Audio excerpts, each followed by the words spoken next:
것들 정말 떠드네. 죽여줄까?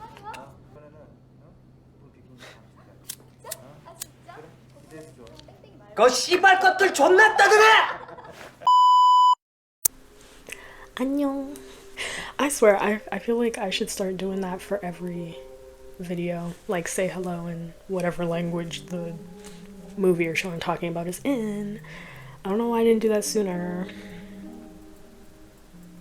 Anyway, let me ramble for a bit because I feel like I've recorded this 3 times. I don't know why I think that, because I have not. I recorded it 1 time and then it didn't turn out good. Well, it didn't turn out bad. It just didn't turn out the way I wanted it to, so I was like, okay, let me do it again. So I was gonna re-record it the next day, but then the next day my throat was hurting and I ended up getting sick, and then I've been sick for like a week and a half. Rude, disrespectful. I can't believe a cold would just plague me like that. And I wanted to do this and have it out before Halloween, and then I have like another video idea in mind, and then I want to do that one and put that one out on Halloween. Now that's not gonna happen. That's not gonna happen because I decided to be sick. So today I want to talk about the 2014 Korean film Monster. This movie, I haven't watched it since like 2018 or so, because in 2018, I don't know what was wrong with me, but I kept watching, like I was like marathon running a whole bunch of specifically Korean cinema shows, movies, whatever, if they had a psychopath as the lead, or if like the show was centered around a psychopath. I don't know why.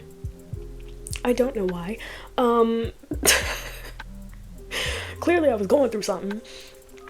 I bring that up to say I kind of wanted to start a like series, because in 2018, whilst I was binge watching all of these psychopath shows and movies and stuff, I found a lot of gems. Like I found a lot of like good shows, and yeah, I want to talk about them.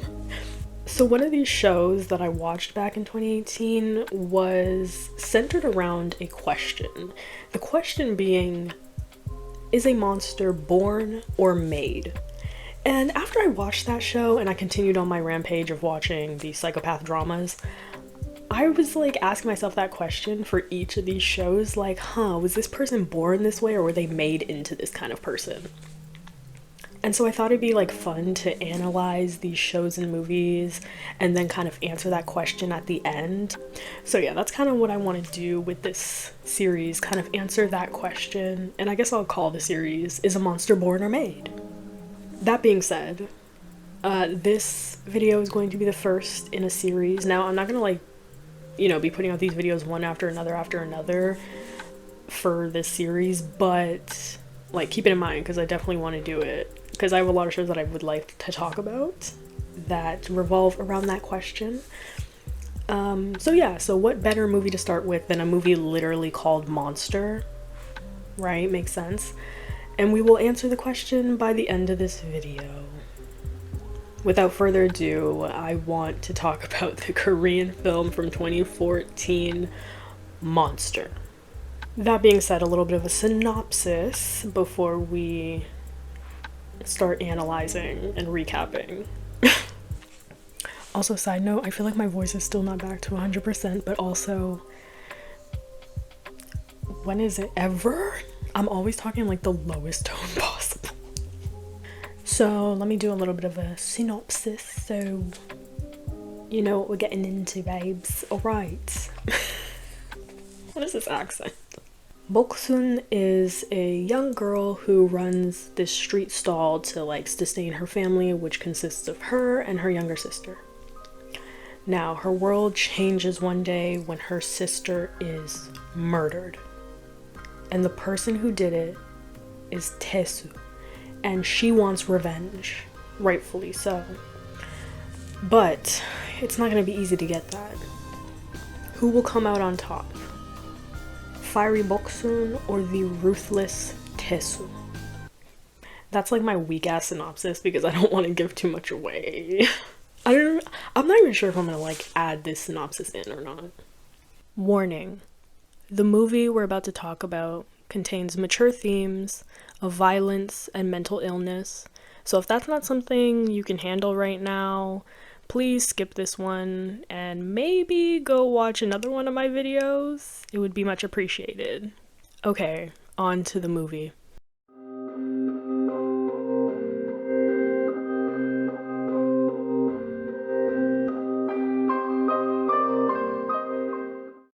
So the movie opens with 𝙦𝙤, and she's at her street stall selling her vegetables, doing her thing. And one thing about her is she angers very quickly, okay? She goes from 0 to 100 very fast, you know what I'm saying? And we see this in action when some guy walks up to her street stall and is kind of like, you gotta move. And she's like, well, what do you mean, sir? I've been here working at this stall since I was 10 years old with my grandma. Why would I move? And he's like, look, it's on the request of the landowner. You gotta go. And she's like, no. She's not having it. And this guy's like, you gotta go, lady. And she's just like, I'm not going anywhere. And then she starts to get mad. And so she starts to cuss him out, basically.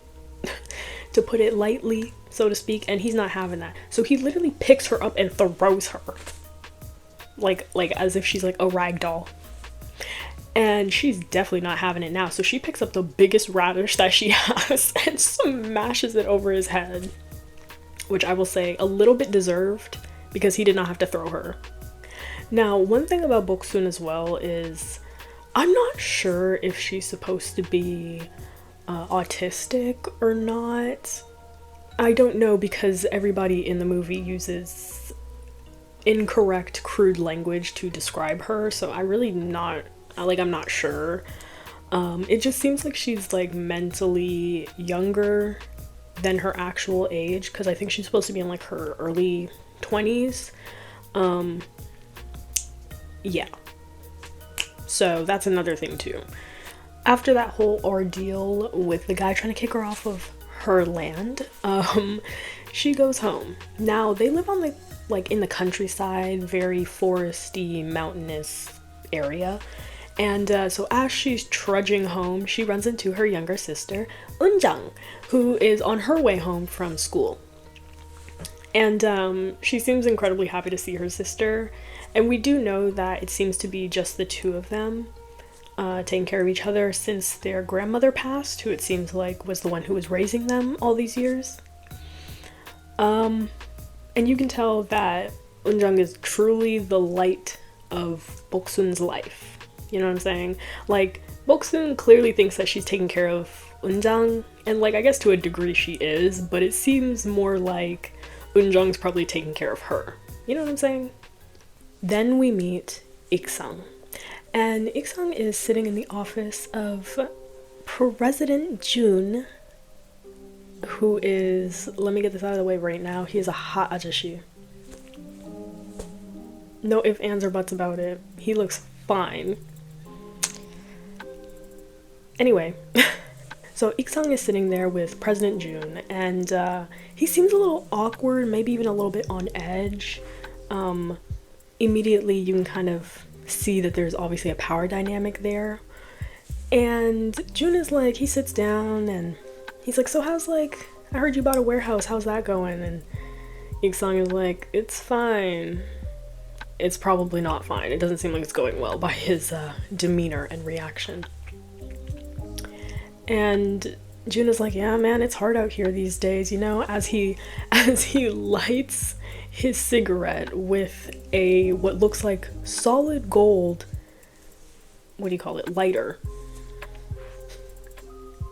Like, he's lighting his cigarette with a solid gold lighter. I think he has like rings on his hand, he has a nice watch, he's dressed very well, very well. And it's just not giving, oh, it's hard out here. Also, he's the president of a company. So me and you do not have the same problems, sir. But anyway. And so June goes on to be like, look, Ik-sang, I need your help with something, okay? I need you to give one of my ex-workers this money. And he puts a duffel bag on the table filled with cash. He's like, yeah, I need you to give this woman $300,000 for me. And I need you to get back a phone. And Ik-sang is sitting there like, excuse me, what? $300,000 to get a phone back from some ex-worker of yours? Like, that doesn't make any sense. And June goes on to say, he's like, well, look, the phone that she has, okay, has a video on there of me slapping her. And she's blackmailing me with it, and I just, like, need the phone back. And she wants the money for the phone. And Ik-sang is like, $300,000 for a slap? Like, that's a lot of money for just that. And he's like, well, like, yeah, it's a lot, whatever. He's like, can you do it or not? Like, just give her the money, get the phone, and that's that. And so Ik-sang is kind of like, okay. Which I find odd, because we don't know what their, like, relationship is. It doesn't seem like Ik-sang works for June. It's giving, I don't know if they're, like, old friends or what. It's giving, this is a favor.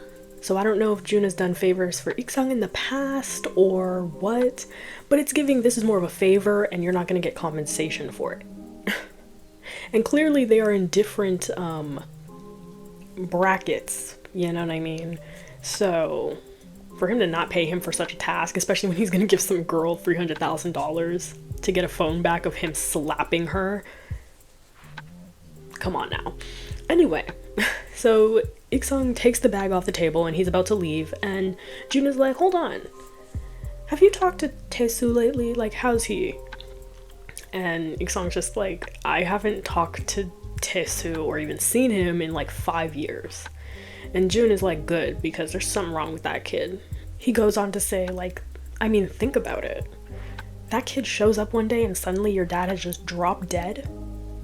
Something's not right with him. Very odd thing to mention, you know what I mean? Just like out of the blue. Anyway, Ik-sang leaves after that and he goes straight to some like loan shark gangsters and hands over the duffel bag of $300,000. Clearly he's in debt, okay? And he's sitting there and these loan sharks are like putting the money through one of those like automatic counters. And they're just like kind of goofing off with him like, oh my god, like your business must be going real good. Why didn't you pay us back sooner? Like now your wife won't have to, you know, work nights or whatever. They kind of say like all these snide comments towards him, right? But he is zoned out. He's not listening to them. He looks like he's deep in thought. And then we get a flashback.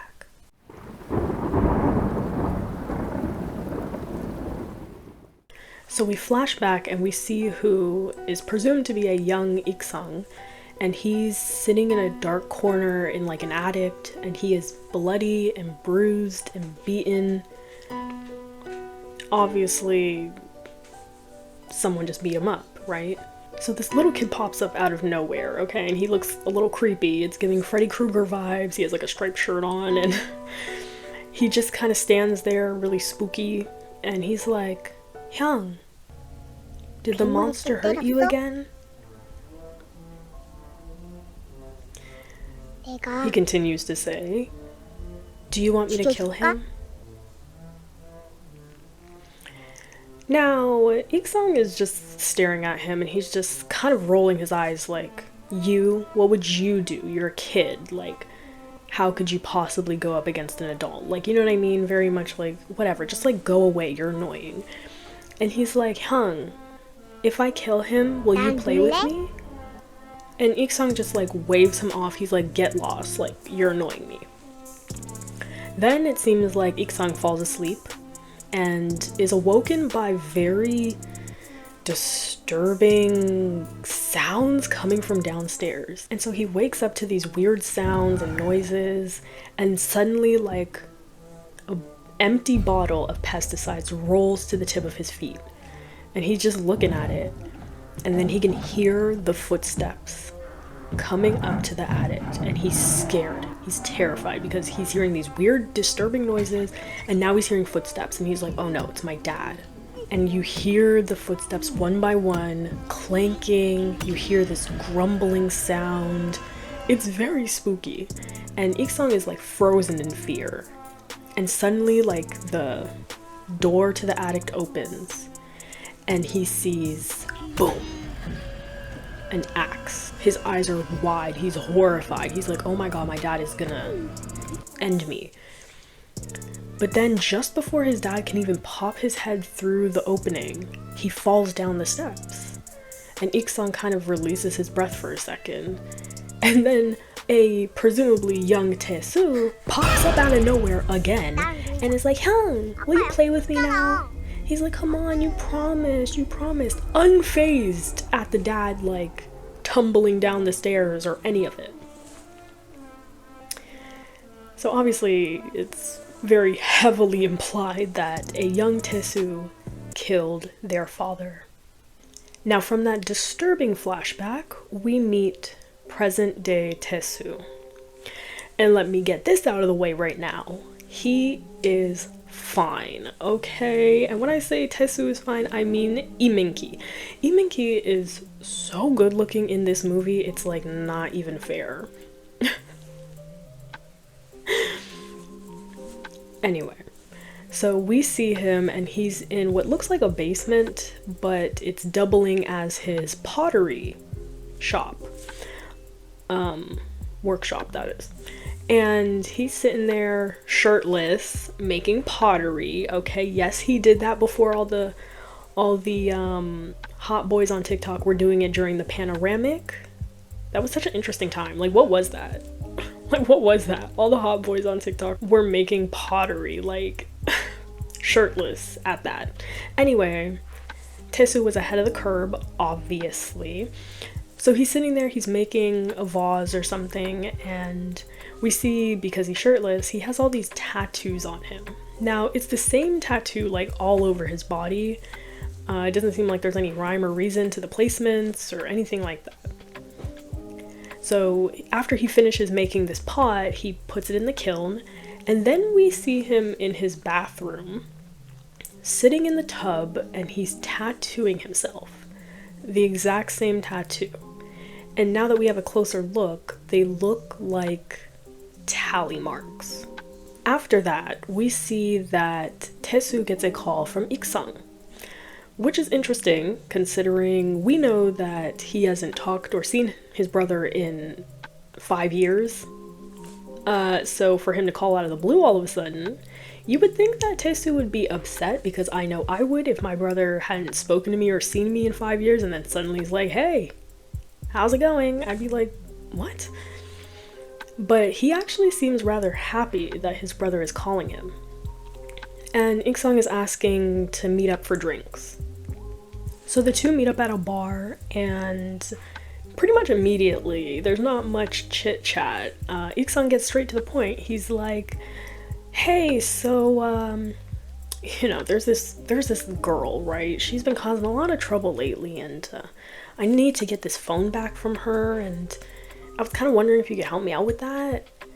And that's when 𝘏𝙤 finally is like, you ghosted me for 5 years, and the first thing you want to say to me is asking for a favor?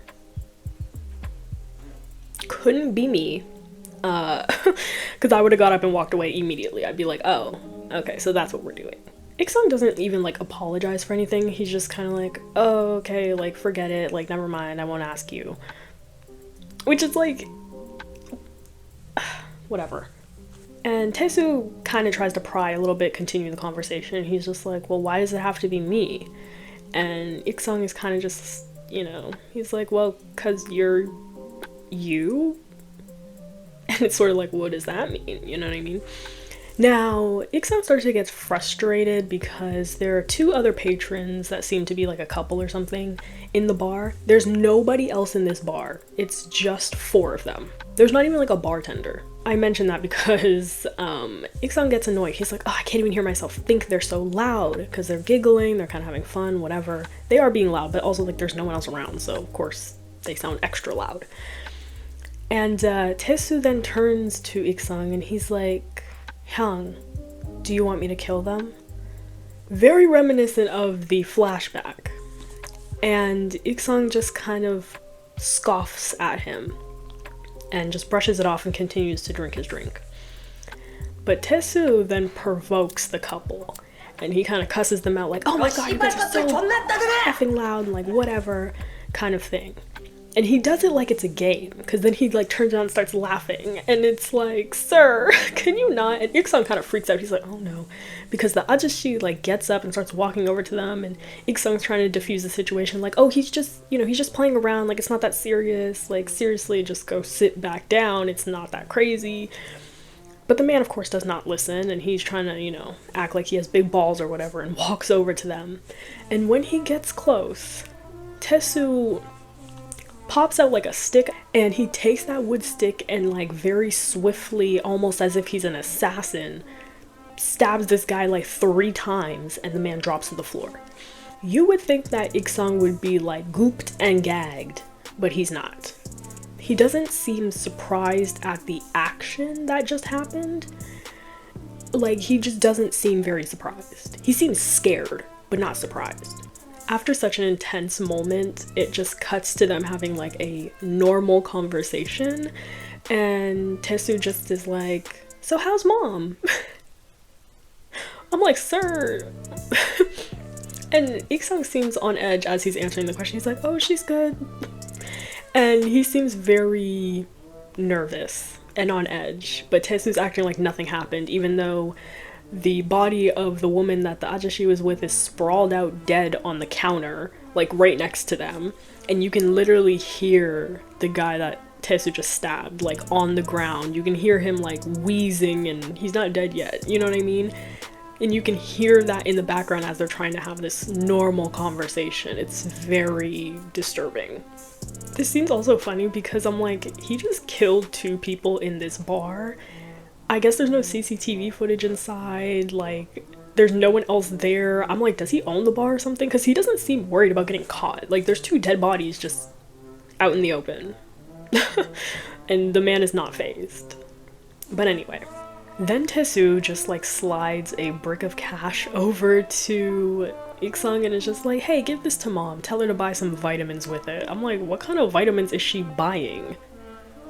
Where she needs a stack of cash. Like, what? Anyway. And then he asks for the address of the woman who he needs to get the phone back from.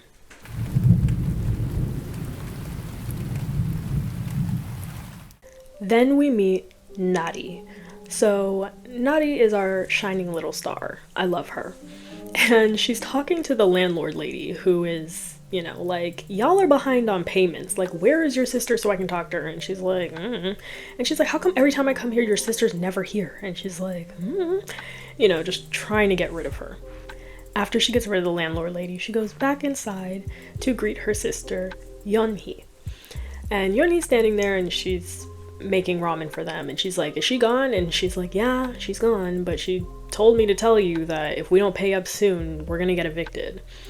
And Yeonhee kind of scoffs, like, oh, please, with the amount of money I'm about to make, we could literally buy this house. Like, and her sister's just, you know, 𝑛𝑎𝑑𝑠's just like, yeah, okay, whatever, sis. Like, you talk a big game all the time. And she's like, I'm serious. Like, name it. Get, like, we can get anything that you want. Like, you want a puppy? We'll get a puppy. And, you know, she's kind of hyping her up and whatever.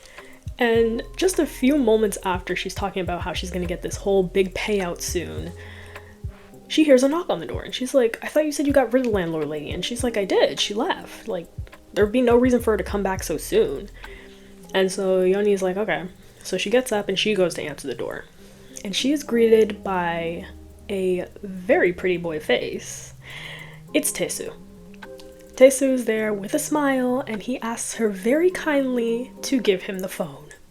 And she's like, well, where's the money? And he's like, I don't know anything about money, I just need the phone. And she's like, your boss sent you here without the money? Why would I give you the phone? So she tries to, like, you know, she scoffs at him, she tries to close the door, and he's like, please just give me the phone. Like, he's being very persistent, and she's like, oh, no. So she shuts the door, which is not gonna get rid of him because he just hops over the wall. He hops over the wall, and we're not sure how he does it, but he kills Yeonhee. And so he walks into the house where 𝙩𝙠 is hearing the commotion as she's doing the dishes, and she kind of is waiting, and as she's about to open the door to see what's going on, it opens and 𝘏𝑠oo is standing there staring at her. And she's staring at him, and he's like, where are your parents? And she's like, I don't have any. And he's like, is it just you here? And she says, yes. And he takes her with him.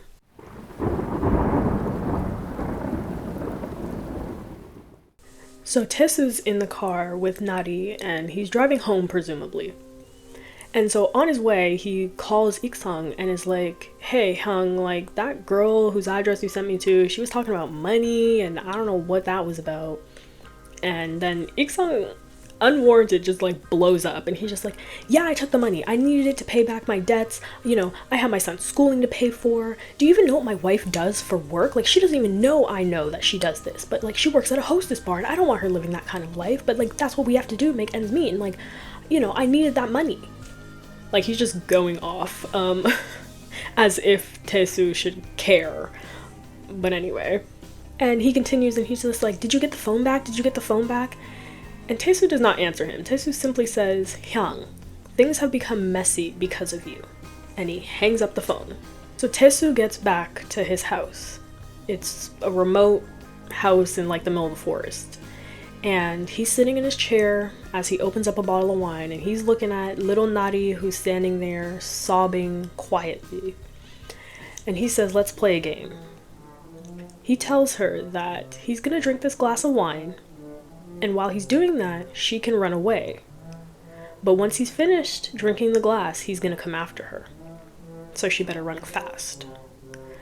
There's also some rules. He says, you can run away, but if you ask for help from anybody, I'll kill them. So if you're gonna ask for help, ask somebody stronger than me. Someone who can beat me. And he starts pouring the glass of wine, and he says, start. And she turns around and books it through the forest. It's pitch black outside. Like, it's like literally the middle of nowhere. It's the countryside. And she's running through the pitch black forest, hoping that he's not going to come after her. So 𝙩𝙠's running through the forest, and she eventually comes across two girls outside fighting. And she kind of waits in the bushes, and she's looking at them, and you can tell the contemplation on her face, because she's thinking of what 𝘏𝑠oo just told her, that if she asks for help, he's going to kill them too. But, like, she's been running for presumably a long time, and, you know, she hesitates, but they see her as they're fighting. And these two girls are Boksun and Eunjang. So they were outside, they had a fight. They were fighting over the fact that Eunjang is going to be going off to university next year, and Boksun would be alone in the countryside when that happens. And so she wants to go with her sister. She's like, no, bring me with you. I'll stay in your dorm with you. And Eunjang is trying to explain that that's not how it works. Like, she can't just come and live with her in a dorm. Like, so they start fighting. But they break it up when they see little 𝙩𝙠, and they let 𝙩𝙠 stay the night with the intentions of bringing her to the police in the morning, because they don't know what happened to her, and, you know, she's not really telling them what happened. So in the morning, the girls are gonna walk 𝙩𝙠 to, like, the police station. And because it's the countryside, and it's very foresty, and it's early in the morning, it's, like, thick with fog. Like, you can't see 4 feet in front of you. That's how dense the fog is. So the girls are walking, and, you know, suddenly, as they're already kind of far away from the house, Eunjang remembers, she's like, oh, I forgot my gym clothes. She's like, Onni, can you go and get them for me? And so Boksun is like, oh, you're always so forgetful, I'll go get them. She's like, you continue on your way, I'll catch up. And so Eunjang and 𝙩𝙠 continue walking through the thick fog, and Eunjang is whistling for some reason, which is just adding to the creepiness of the fog.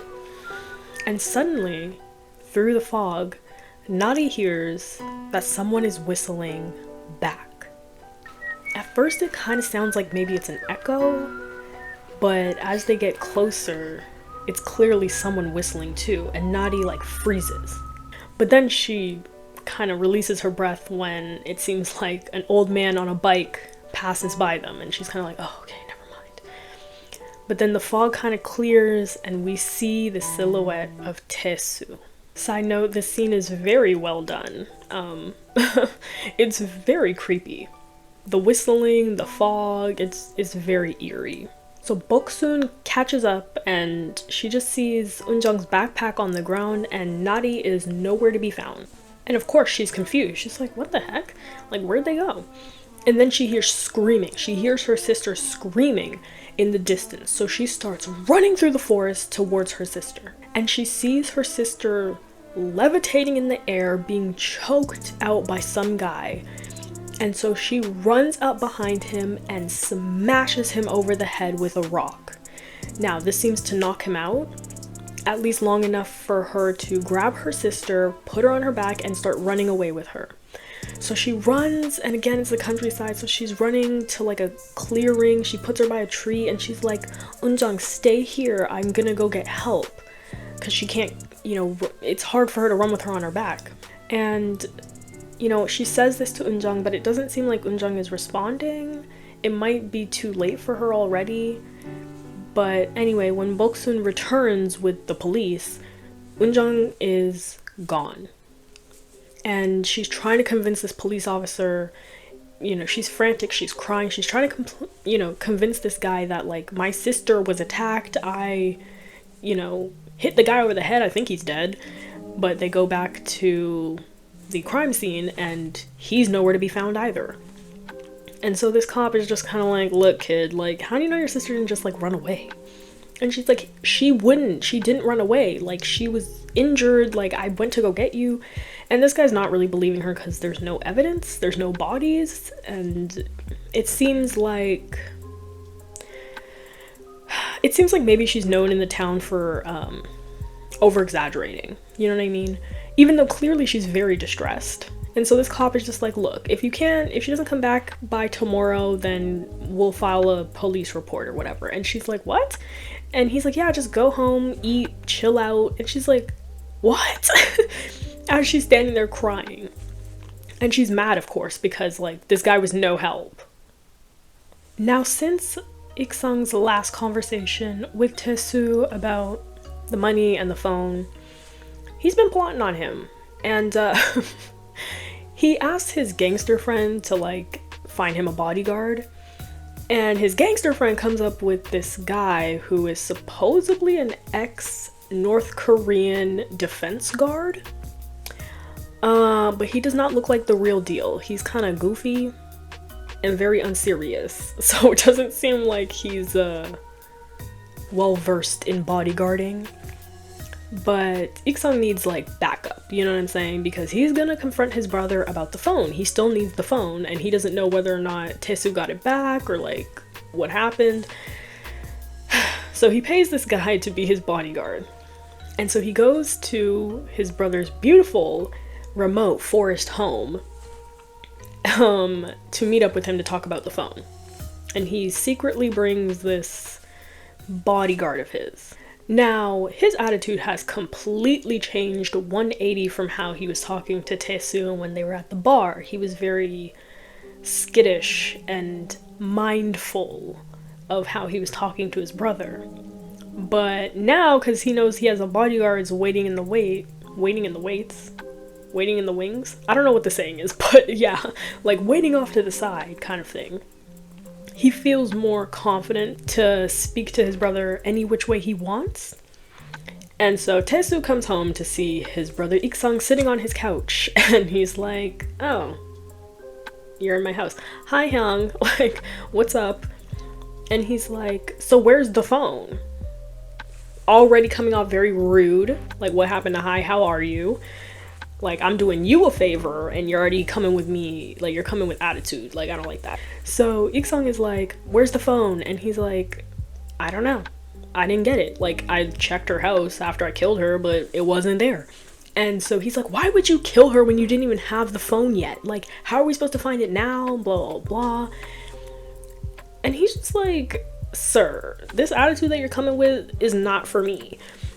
And then the bodyguard hears all this commotion, so he steps in frame. And 𝙤𝙢 is like, who is this guy? And, you know, 𝙤𝙢's kind of like, he's just a friend. And he's like, why would you bring a friend to this? And then he says, he's like, are you scared of me, Hyung? Which is like, babes, of course he's scared of you. Like, what are you talking about? Obviously he's scared of you. I think he was scared of you when you guys were kids. Of course he's scared of you now when you're both grown. Anyway. And he's like, you brought backup? Like, are you serious? So it seems like 𝙤𝙢 kind of gives the bodyguard like the signal, like, take care of him. And the bodyguard starts going ham. So this guy didn't seem like he was the real deal, but he's the real deal. And him and 𝙤𝙢 start scrapping. They're fighting, and it's not an easy fight. Up until this point, we've seen 𝙤𝙢 be very swift, assassin-like with it. But now he has, like, actual competition. And it's a struggle. Alright, he's struggling to win here. So as those two are fighting, 𝙤𝙢 just kind of, like, goes outside to have a cigarette. Like, he's thinking, oh, okay, this will take, like, a few minutes, I'll wait outside. But he finishes his cigarette, and his bodyguard still has not returned. So he kind of goes and peeks inside the house to see if they're still fighting. And he sees 𝙤𝙢 has won. And so he's scared. He's like, oh no, I just tried to assassinate my brother. He's probably pissed. So he runs back to his janky, like, old van that is not working very well. And he tries to, like, turn it on, and it's not starting. And so his brother, he sees his brother walking from the house all the way down the long driveway. And he's like, oh my god, he's gonna kill me. So he goes in the back of his car and he finds a wrench. And just as he's about to turn around to swing to try and defend himself against 𝙤𝙢, 𝙤𝙢 catches his hand. And the look on 𝙤𝙢's face is very interesting. It's a combination of anger, obviously his brother just tried to kill him, but also hurt, in a sense, like emotionally hurt that his brother would be scared of him and try to kill him when all he's seemingly done is try to help his brother.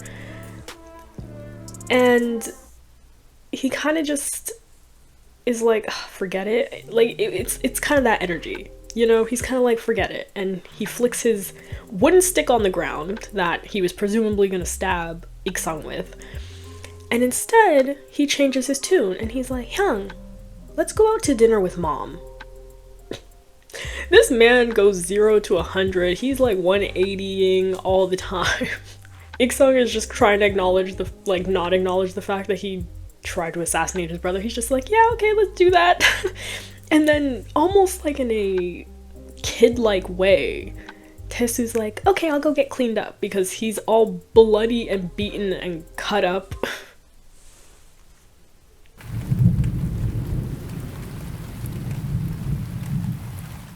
So the two go out to dinner with their mom, and she actually kind of seems happy to see 𝙤𝙢. It's very interesting. She also seems a little off, like not all there or something. I don't really know how to explain it, but she seems kind of happy to see him, which is interesting. And he slides over a brick of cash to her immediately and is like, here mom, buy some vitamins. Again, I don't know what kind of vitamins this woman is taking to where she needs a brick of cash every time, but she's like, oh my god, wow. Mind you, this brick of cash is covered in blood. So anyway, she's like, oh wow, like, you must make a lot of money, son. And he's like, yeah, my pottery sells pretty well. And she's like, oh, do you want me to manage your finances? Obviously trying to take advantage of him, and he kind of like brushes it off and sort of changes the subject. And he asks about his nephew. So 𝙤𝙢 has a son, and so he's kind of trying to ask about him, like, oh, how's he doing? And you know, the mom is ready to brag about her grandchild. She's like, oh, he's so smart, he's doing well, and blah, blah, blah, blah. Very, like, normal family conversation, but 𝙤𝙢, who's been sitting there on edge the whole time, just, like, snaps, and he's just like, oh my god, stop talking about this. Like, it seems like he doesn't want to tell 𝘏𝑠oo anything about his family life. And this just annoys 𝘏𝑠oo because it seems like he's honestly just trying to engage in very normal family conversation. So 𝘏𝑠oo's like angry now, and he decides to bring up a childhood memory. And he's like, Mom, do you remember when you locked me away for 3 days because you thought I stole money? He's like, I didn't steal that money. 𝘏𝑠ang stole that money. But you punished me for it, remember? And the mom, again, she seems off. And she's just like, you remember that? Wow, you have such a good memory. Like, you're such a good boy. Very strange, not addressing the actual issue at all, that she locked her son up somewhere for 3 days for stealing. But I feel like this is like very interesting because it seems like he's trying to prove that he's not the problem. In the sense of like, he just wants this family life, this normal family life, and everybody else is treating him like he's the issue when really everybody else is the issue. That's kind of the vibe I'm getting. He's almost trying to prove that like he's the good son. I make a lot of money. Like, you thought I stole back in the day when I was a kid? I never stole from you. Like, you know what I'm saying? And it seems like he's trying to prove this because he's clearly the ostracized one in the family. And it seems like he's trying to be like, I don't deserve to be ostracized from this family because I haven't done anything to this family. Anyway, he's done with dinner now. Like, he did not get the nice family dinner that he was hoping for, so he's ready to leave. But before he does, he puts a iPad or like a laptop or something, like a newly bought one, on the table, and he says, here, give this to my nephew. Which is very nice of him, because I assume he's never actually met his nephew. And then he leaves. Now, 𝘏𝑠ang clearly waits for him to leave before freaking out. He freaks out, he starts yelling after, you know, he's like, oh, who does he think he is? He throws the iPad on the ground. The mom's like, why would you do that? Like, this is brand new, blah, blah, blah. Yeah, it kind of just seems like he's annoyed that his brother can give his kid something that he can't give his own child, you know? Which, like, whose fault is that? You know what I'm saying? Anyway.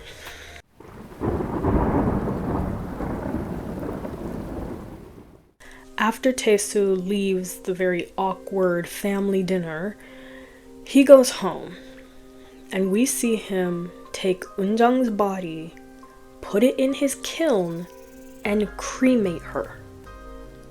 It's giving hocus pocus. After she's cremated, he takes her ashes and mixes it into the clay. He takes that clay and molds it into a pot. And as he's doing that, the camera pans over to this wall that has all these shelves, and it's filled with identical pots. And when you look closely, there's a little plaque that sits in front of each one that has a name on it. So he has done this to countless people. And because he's a serial killer, it seems like these are his like trophies. Because we do know that he makes pottery for a living, but I don't think these are the pots that he's selling. Although that would be very sick and twisted if it was. On top of that, now the tattoos that look like tallies seem like more permanent reminders of his victims. Now we go back to Bok-soon, who is enlisting help to find her sister, specifically from a local like shaman woman. And she's asking this woman for help, and you know, she's like, where's my sister? Basically. And this woman does some stuff and points in the direction of the forest. Now, I don't think the shaman woman's actually wrong, because 𝘏𝑠oo lives in the forest, which is where 𝑘𝙤𝙤's body is.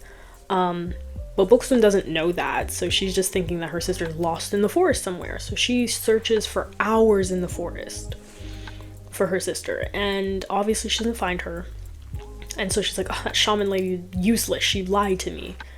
But that night, she has a dream. And she's walking through the forest, and she thinks she finds her sister, and she runs over to her like, I've been looking for you.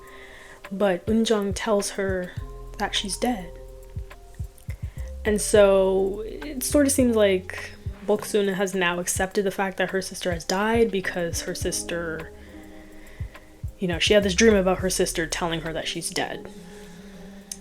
But now that she believes this, she wants revenge on the guy that killed her sister, of course. That being said, our sweet little 𝙾𝙤 shows up again. She returns to 𝘏𝙤 and she apologizes for what happened to her sister. And 𝘏𝙤's obviously mad. She's like, this is your fault. You know, yelling at this little 10-year-old. She's like, this is your fault. She's like, you killed my sister. And she's like, I'm sorry only. I didn't mean to. Like, I didn't want any of this to happen. I'm sorry for what happened to your sister. But if you want revenge, I know where 𝘏𝙤 lives. And so 𝘏𝙤's like, wait, what? You do? So you are useful to me.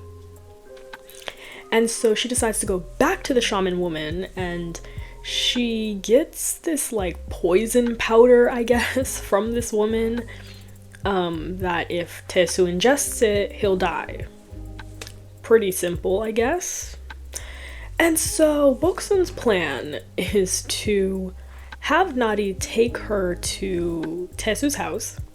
She's going to take this poison powder, put it in one of his drinks or something, and then hopefully when he's weak enough, she's going to stab him.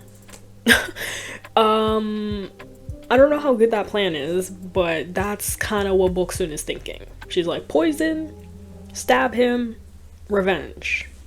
So the next day, 𝙾𝙤 takes 𝘏𝙤 back to 𝘏𝙤's house. They walk through the forest for hours, and they finally get to his very remote house. And he's not home, luckily, and he lives alone, right? He has no pets or anything like that. So they sneak in through an open window, and 𝙾𝙤 stands outside and she stays standing watch, right?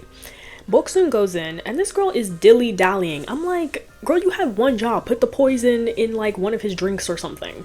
So why are you walking around his house? Like, she's looking around his house like, oh, this is nice. Like, okay. She ends up going to the basement where his pottery workshop is, right? And she goes down there and she's looking at all the pots and looking at the plaques, and then she sees an empty space, and she sees a plaque that has her sister's name on it. And she's kind of confused, and she looks in the kiln and she sees the pot in the kiln. I'm not sure if she puts two and two together and like figures out that this pot has something to do with my sister. Like, I don't know if she puts that together, but she doesn't have time to think much because 𝙾𝙤 calls her name through the window and she's like, he's back, like, get out of there, only. And so she runs back upstairs, opens the fridge, is trying to like grab a bottle of water to put the poison powder in. And I'm like, girl, you should have done that when you first went in there, and then you can like dilly-dally around his house. Anyway, she does it really quick, and then she hides. And she's waiting for him to drink it, get weak, so that she can jump out and stab him. But he senses something is off. Not with the drink, because he immediately takes the water out of the fridge and is about to drink it. But he notices that his window is open just a crack. So he goes over and shuts it. And 𝙾𝙤's outside and she's hiding behind some like lumber, right? And so she's watching, and he, you know, she sees him go to the window, so she hides. And she thinks that he's gone, but then he opens the window back up and he sees her and he starts going after her. So she's running through the forest again. So the plan is obviously not going the way it should. So she's running through the forest, hoping that he's not going to catch her, and she gets a very smart idea. So because she's in the forest, there's leaves everywhere, and she's tiny, right? She's only like 10. And so she buries herself in leaves, hoping that he's not going to see her and will just walk right past her. And that's exactly what he does. He walks right past her. Only for a moment, though. And then he picks her up out of the leaves and brings her back into the house. And he's gonna, like, he puts her in the kiln, and I guess he's going to turn it on with her in it. And she's crying. She's like, please don't, please don't. And then she finally is like, I know where the phone is. And that saves her life in that moment. And so 𝘏𝙤 calls up 𝘏𝙤 and he's like, look, I'm gonna go into the city and get the phone. I know where it is. So meet up with me after. And 𝘏𝙤's like, great, awesome.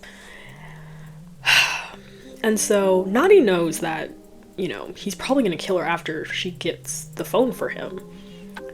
And, you know, 𝘏𝙤 is still like lingering around because she doesn't know what to do. But 𝙞𝙠 is smart, and 𝙏𝙤 had given her a pack of gum earlier, so she takes a pen and like writes the location of where they're going down on the pack of gum and throws it out the window as her and 𝘏𝑠oo are driving into the city. 𝙏𝙤 sees this, picks up the pack of gum and sees the address so that she can follow them.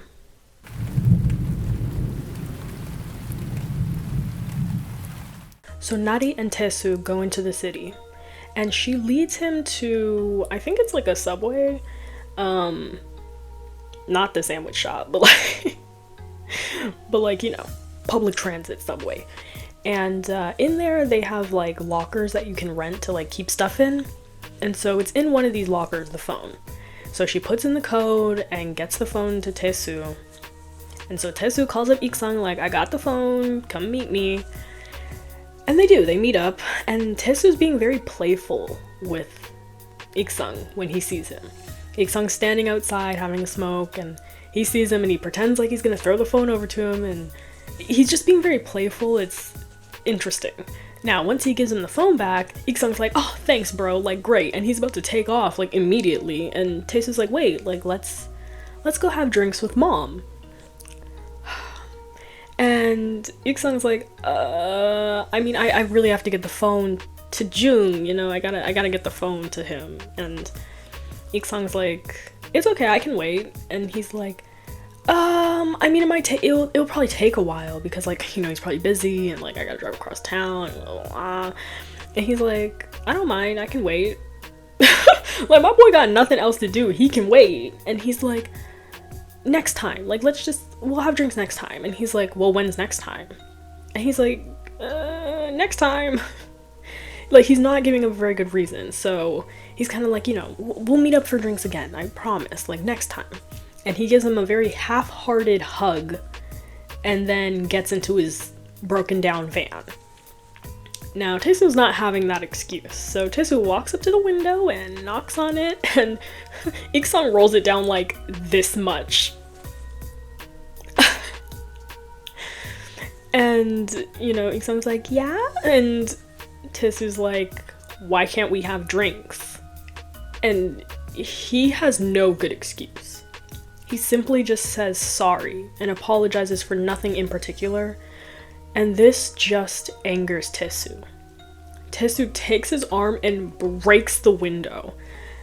In doing this, he ends up letting go of 𝙞𝙠's hand, allowing her to escape.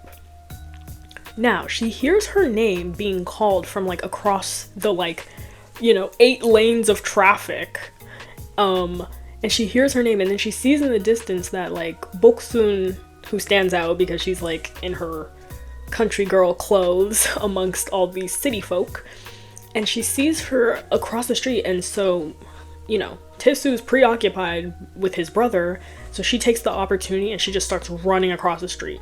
Now, she almost gets hit by a car, so she's getting honked at, of course, which alerts 𝘏𝑠oo, and he realizes like, oh, she's getting away.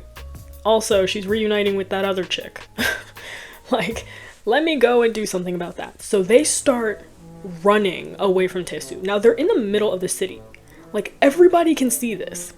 And I'm like, I don't know how nobody is stopping to be like, oh, there is a young child and like a young woman being chased by some guy. Like, maybe we should call somebody.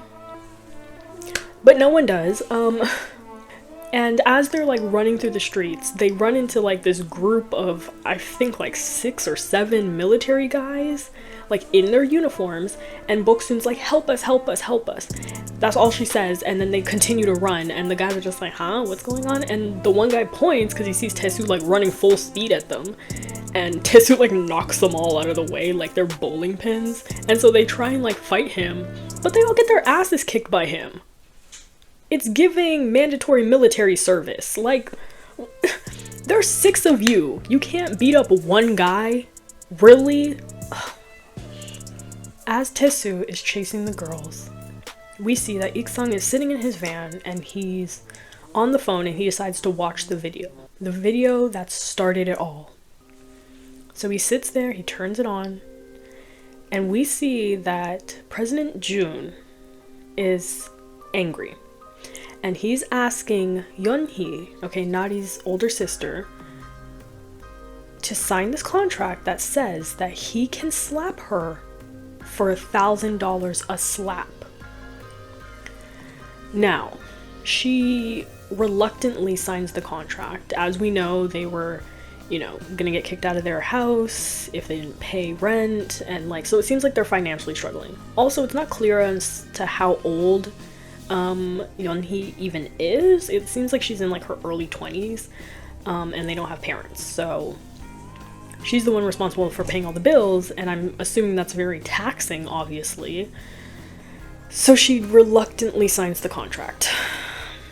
Now, he starts hitting her, and he's a grown-ass man, and she's petite, and it seems like after a few slaps, things start getting out of hand, and it seems like, we don't see it, but it seems like more happened from the audio that we hear.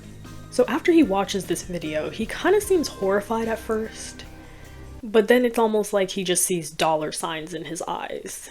And he calls up June, and he's like, hey, I got the phone, and he's like, I think we should meet up. Come meet at Mom's restaurant. So I guess his mom owns a restaurant, and he's like, come meet at Mom's restaurant. And he's just like, yeah, I don't know if I can make it. I'm kind of busy right now. And he's like, it's okay, just come even if it's late. Okay, we need to talk. I saw the video. And June is like, oh god. Obviously it's implied that he's gonna try and get money out of June for the video, so now he's blackmailing him. And it's in this moment that we find out that June is his uncle. It seems like he's his uncle on his dad's side, which makes sense because of the violent tendencies that he has. Clearly it runs in the family. And it's kind of implied that June, even though it seems like June is wealthy, he's never really helped out the family much financially. So this is going to be interesting.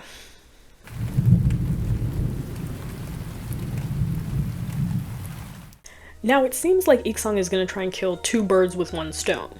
So he goes to his mom's restaurant and he invites his like gangster friend that gave him the bodyguard, who is now dead by the way, and he wants to know where his bodyguard is. And he's like, yeah, about that. Anyway, so he's trying to plot on Tae-soo yet again. And he wants his gangster friend to help him kill his brother. Again. So basically, the plan is that he's going to lure Tae-soo to the restaurant because Tae-soo already said that he wanted to have drinks with him and his mom. So he's gonna lure him to the restaurant and then have these goons ambush him and attack him and hopefully kill him. And then later on in the night, June will show up and hopefully hand them a pile of money for the phone. Like, that's what he's thinking is going to happen. Now, they obviously have to lure Tae-soo there, and Tae-soo's still on the hunt looking for the girls because they ended up getting away when he was fighting off the army boys. And his phone rings and he picks it up, it's Ik-sung, and he's like, what? And Ik-sung's like, hey, like, let's have drinks, like you said, like, come to Mom's restaurant, we'll have drinks together. And he's like, you said you didn't want to. You know what I mean? He's like, why are you calling me now, like an hour later after that? And he's like, yeah, just come. And he's like, no. So, you know, Ik-sung, trying to think on his feet, puts his mom on the phone. He's like, here, take the phone, just talk to him. And so the mom gets on the phone, who knows the plan, and she's like, oh. She's like, come to the restaurant, son. Like, I have your favorite here. I made your favorite. We can have drinks, blah, blah, blah. You know, obviously just trying to sway him to come to the restaurant. And he asks if she really wants to see him, to which she responds, yes. And then he asks, I'm family too, right? And she says, of course you are. Again with this whole family dynamic. Like, he really wants to be told that he is a part of the family. Like, he wants that family unit, and it seems like everybody is just keeping him at arm's length. Honestly, sort of a sad moment to watch, I'm not gonna lie. Like, it does kind of like hit the heartstrings knowing that he just simply wants family and like people that care about him, but these people are constantly taking advantage of him and don't care about him. Now back to our girls. So they do get away from Tae-soo and they're looking for a police station, but the police station they come across has relocated. they relocated like across town, and so it's like they have to walk all the way to that police station now, which is gonna take them a while. And in the process, when they're almost at the station, like it's right there, like they can see it, they run into 𝙤𝙤, and he's across the street and he sees them. And so it's like it turns into like almost like a game as to who can get to the police station first. Like, can he get to them first, or are they gonna get to the station first? And so they run, and they barely make it into the station before he grabs them. And he just stands outside the door looking at them and just smirks and walks away, implying that he'll be back later for them. Now, the girls turn around and there's a whole commotion in the police station. Like, it looks like two families are fighting in there or something. I don't know. It looks like nonsense commotion. So they kind of go unnoticed, but they feel safe being in like the line of sight of police officers. And the girls have been running all day long. Like, literally from the early morning when they were trudging through the forest to get to 𝙤𝙤's remote house, all the way till now where they're still running away from him. So they're tired and they end up falling asleep. Now, 𝙤𝙤 ends up waking up and like having to go to the bathroom, so she goes to the bathroom, but when she comes back, 𝙞𝙤 is nowhere to be found. She's gone. And like the police station is empty at this point, it's just them sitting there. And so she asks one of the police officers, she's like, where's the little girl? And he's like, oh, her uncle came to get her. And she's like, what? And he's like, yeah, he left you this. And it is the address of the restaurant. So obviously 𝙤𝙤 came in, took 𝙞𝙤, and is kind of taunting 𝙤𝙤 to like come and get her. This is not good.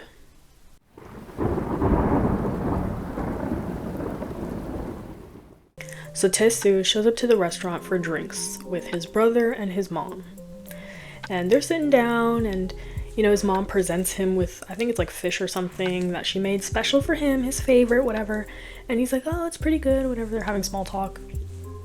And the mom starts getting drunk, okay? She starts getting kind of wasted, and she starts just going on, and she starts talking about his childhood, which is when we finally get the official reveal that 𝙤𝙤 is in fact adopted.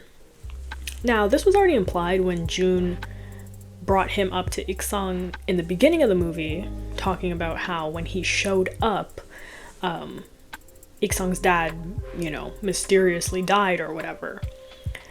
Now, it makes it obvious that he was adopted, because if he was like born into the family, you wouldn't just say when he showed up, you'd say when he was born or when he turned a certain age. You know, you wouldn't say when he showed up. So, yeah. But we get the full backstory of this. And apparently, 𝙤𝙤 was left on the doorstep of this family when he was 5 years old. I say it like that because who leaves a 5-year-old on a doorstep? Like, at 5, you're old enough to know who your real parents are, and like old enough to, you know what I mean? Anyway, I feel like there's more to it than that, but we'll talk about that later. And apparently the dad wanted to just send him to an orphanage, but the mom wanted to keep him because he was so cute. Like, he's such a good-looking child that she was like, we can't just send him away. He's beautiful. We're keeping him. As if he's like a stray cat. You know what I'm saying? And not a human. Very odd behavior. And she goes on to say, she's like, oh, you were so cute as a kid and whatever. And then she starts talking about how she kind of started to resent him because other people in town would, you know, scoff at them. And she's like, what kind of woman would leave her kid on my doorstep knowing how he is, knowing what he is, implying knowing that he's a psychopath or whatever. And as she's reminiscing about the old days, 𝙤𝙤's not really having it, and he ends up cutting her off, and he's like, 엄마. And she's like, yeah? Like, he's whispering in her ear, and she's like, don't you find it odd that the men behind us haven't spoken a word? And she kind of freezes, and then he looks over at Ik-sung, and he's like, you guys set me up. And he gets up from his seat and like starts attacking the 4 men that are sitting behind them, who are the gangster guys that were supposed to attack 𝙤𝙤, but they didn't get to it before he got to them, and he kills all 4 of them and sits back down, leaving the mom and 𝙤𝙤 to wonder like what he's gonna do next. And so the mom kind of immediately turns on 𝙤𝙤 and is like, why would you even have such a stupid plan? Like, why would you want to hurt your brother? And blah, blah, blah. And 𝙤𝙤 starts laughing. Like it seems like he's snapped. He's just laughing. He's like, ha! And they start laughing along, like, oh yeah, you know, trying to brush it off like how they've done plenty of times in the past. Like, they literally act as if they just had a little family squabble and not that they just tried to kill him. Then out of nowhere, one of the guys that 𝙤𝙤 thought he had killed, like, knocks him on the head, and 𝙤𝙤 is dead.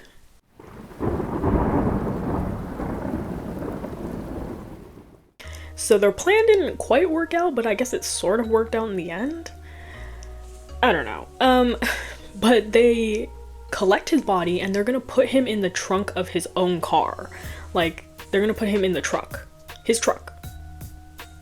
Anyway, and so they open the trunk and they see little 𝙤𝙩𝙤 in there. And they're like, what the heck? They're like, oh my gosh, not another problem to deal with. So they take her out and put his body in. And they bring her into the restaurant, and 𝙤𝙤's like, okay, I gotta get rid of this kid, like, you know, come with me. And I don't know what he's planning on doing with her, but she's like, I'm not going with you. And the mom's like, no, like, let me keep her, like, I want her. And he's like, really? You want to keep another kid? Look how that went last time. Implying, like, look how that turned out with 𝙤𝙤, like, you know what I'm saying? And so the mom and 𝙤𝙤 are arguing as to, like, what to do with the kid. And as they are, in the doorway appears a bloody, beaten, soaking wet, drenched in rain 𝙤𝙤. And he is pissed.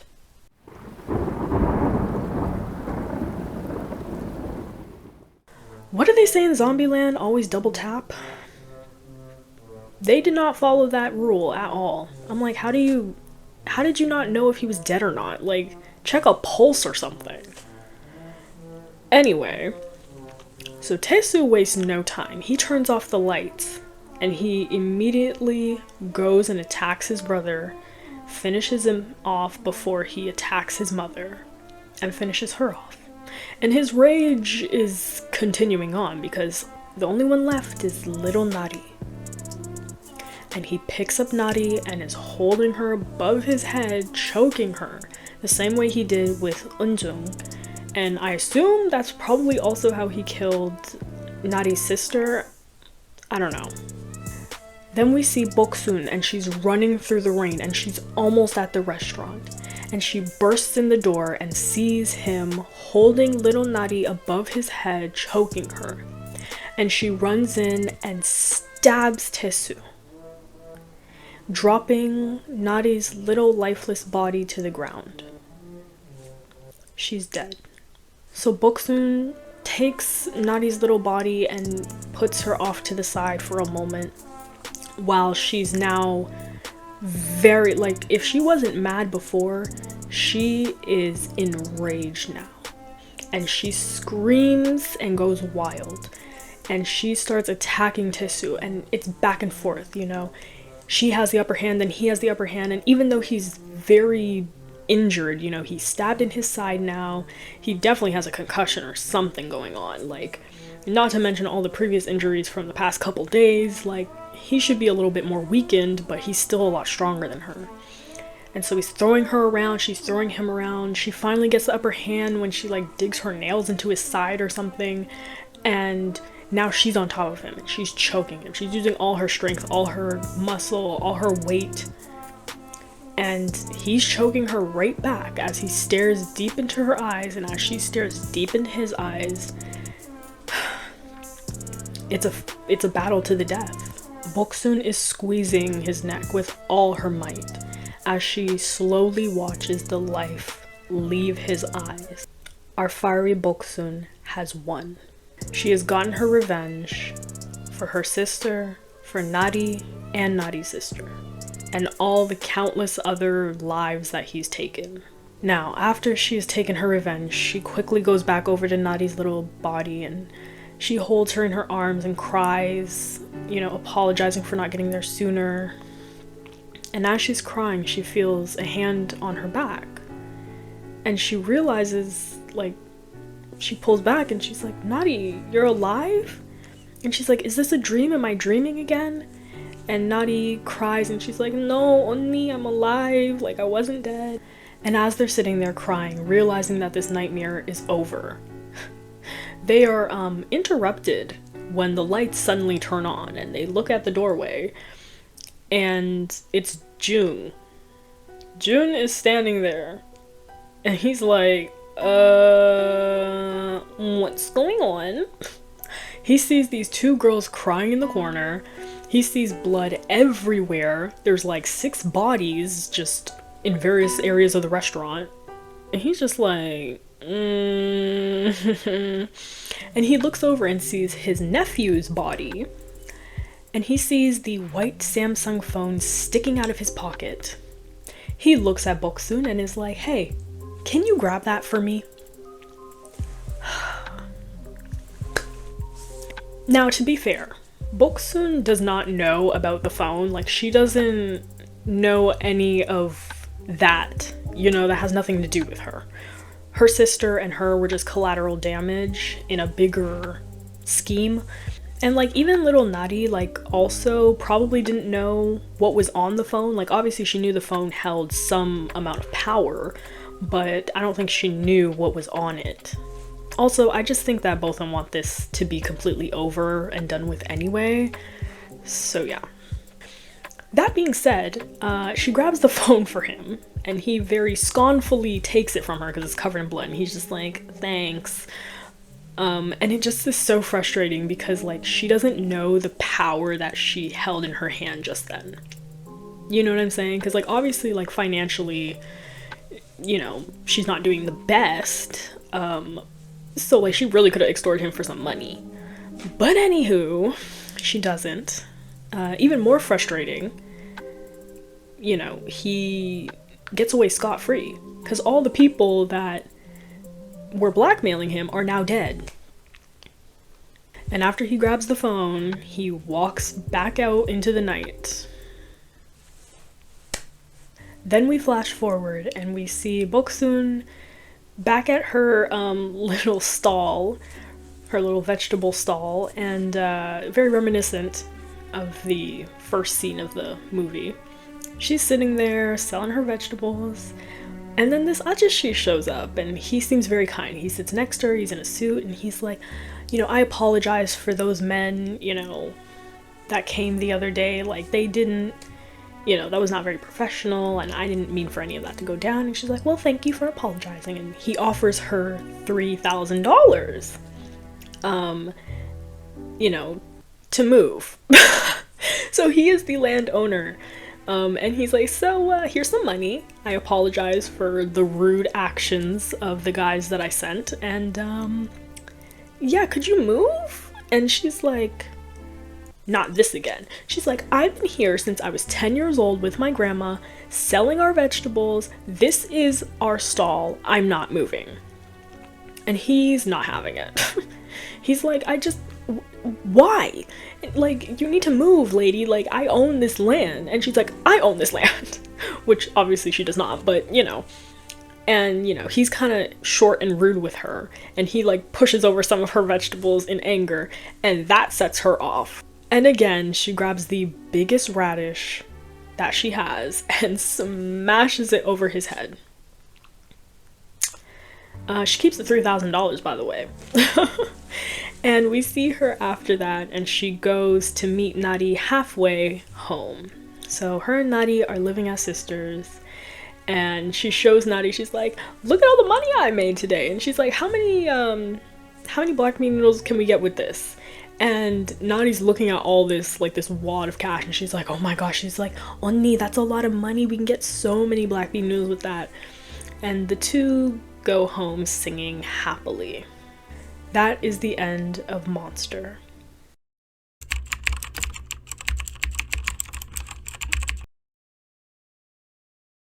So was the monster born or made?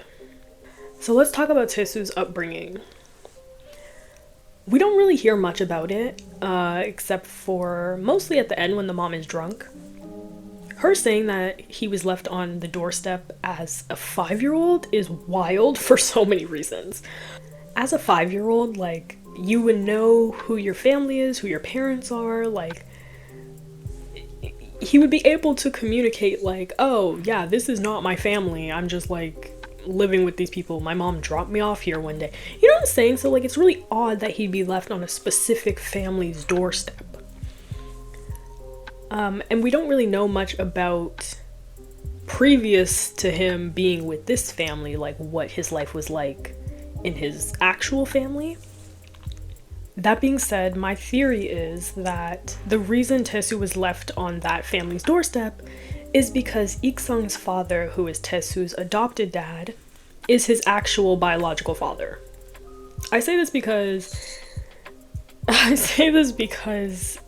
it's very obvious that 𝘏𝑗ung's father was abusive towards him, and it seems like his uncle Jun is also abusive, and you know, that shit runs in the family. I wouldn't put it past the dad to have an affair, you know, get some lady pregnant and then she has a kid. 5 years later, she realizes the kid is, you know, a little different and that he's a psychopath. And she's like, I don't want to deal with this, so you take your son. Which would make sense as to why the dad would then be like, let's just drop him off at the orphanage, like, and not want to deal with him. Because maybe he knows that this kid is his kid and like doesn't want to deal with that. I don't know. That's just my theory. Regardless, I think 𝘏𝑠U growing up, being abandoned, first of all, by his biological family, and then growing up in an adopted family that's an abusive household. We don't know how much abuse he sustained. Like if it was just as severe as 𝘏𝑗ung. It doesn't seem like it was, but you know. Even having to just see that all the time, because clearly, like, he's very fond of his brother who was constantly getting beat. And so I want to say that I think he was definitely always a psychopath. I don't think that changes. I just think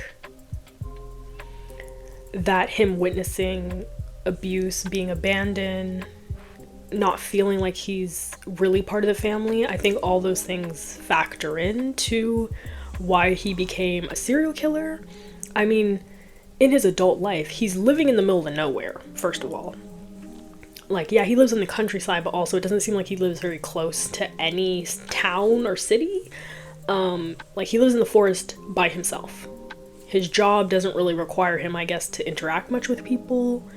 It doesn't seem like he goes into the city much unless he's killing someone. And then his family ghosts him for like 5 years. So yeah. And the whole time when they are back in his life, he just wants to do like normal family things, quote unquote.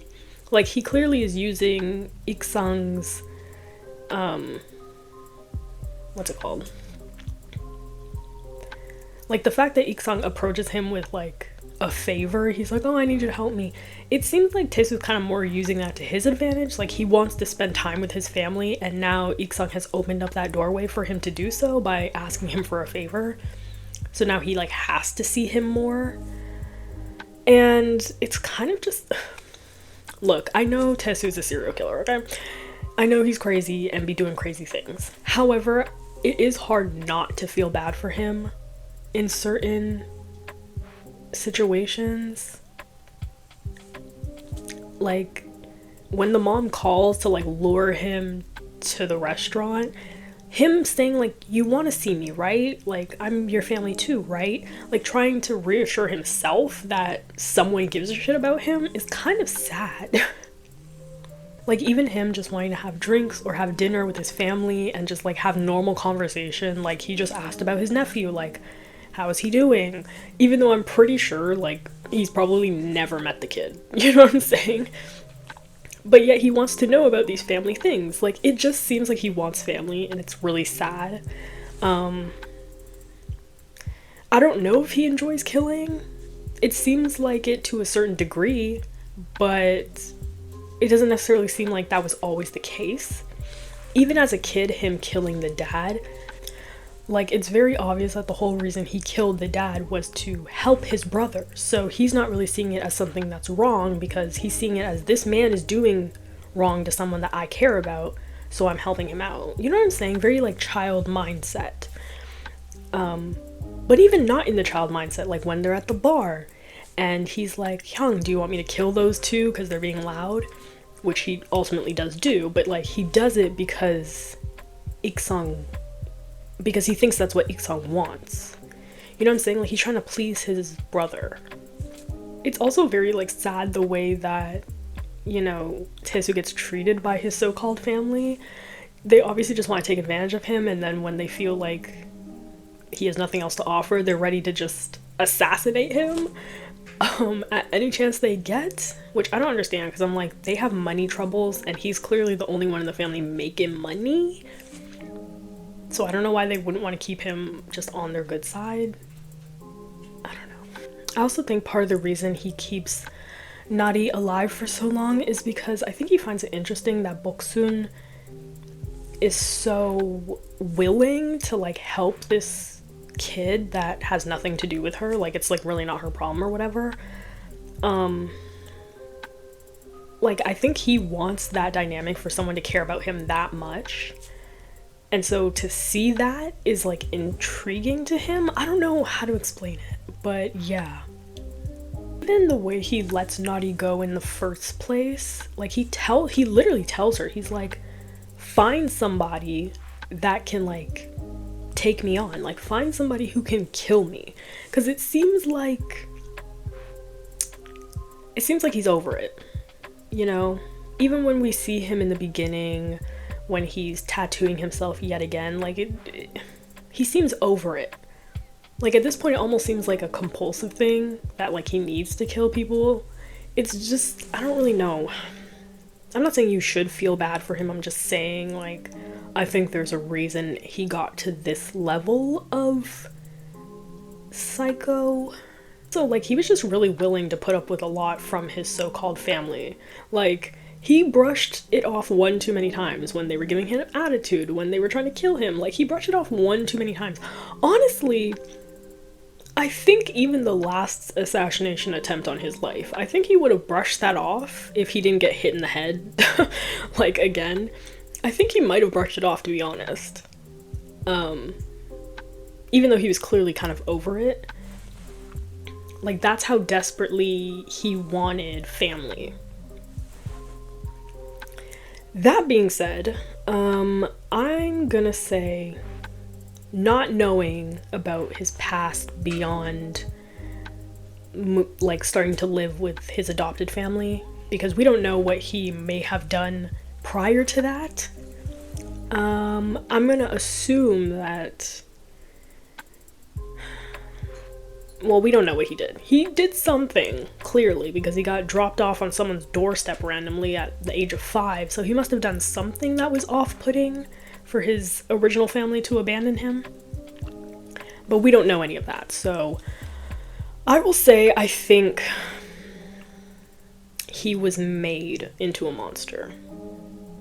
I think he was probably always a psychopath, and obviously the first offense that we know of is him killing the dad, which, from a child, like, he looked like he was maybe 10 years old, and from a child's mindset, like, 1, you probably don't understand the permanence of death, and 2, in his eyes, his brother is getting beat on a regular by this man, and so he is the bad guy here. So by getting rid of him, he's doing something good for his brother and his family. Like, that's the way he's seeing it. So obviously I think as he got older, he, I'm sure, knows what he did was wrong, but yeah. So I'm gonna say that he was made into a monster and not born that way, because it seems like, yeah, it seems like his adoptive family doesn't really care much about him either, and he has abandonment issues, and they ghosted him for like 5 years, so I'm gonna say that he was made into a monster and not born one. I think he was born a psychopath, but not, you know, not all psychopaths, well, I don't know anything about psychopaths from like an actual doctor clinical sense. Like, I don't know anything. But I'm pretty sure not all psychopaths are serial killers and murderers, you know what I mean? Like, my point is, you could probably be a psychopath and not be a murderer. So I'm gonna say that he was made into a monster and not born one. But that's just my opinion. So that being said, I like this movie a lot. I think the acting is fantastic. I love Kim Go-eun. She does a great job in the role. The actress that plays Nadi, she's probably like, oh my god, she's probably like grown now. She's probably like in her like early 20s or something. An So-hyun, she's a great actress, love her. Isabel, she's a great actress, I love her. And Lee Min-ki is so fine in this.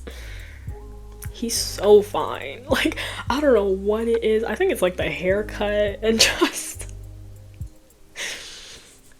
Anyway, and President June is also giving 𝙏𝙤𝙧𝙩𝙚 vibes. Sorry, can't help it. Acting's on point. I like the storyline, how this, you know, how these two young girls have to basically go head to head with a serial killer. Like, it's an interesting dynamic and it's a good watch. And I think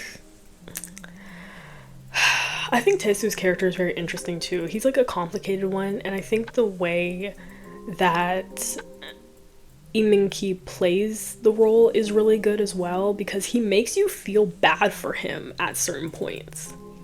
Like, it's really difficult to not feel bad for him at certain points when you see the way his family is treating him.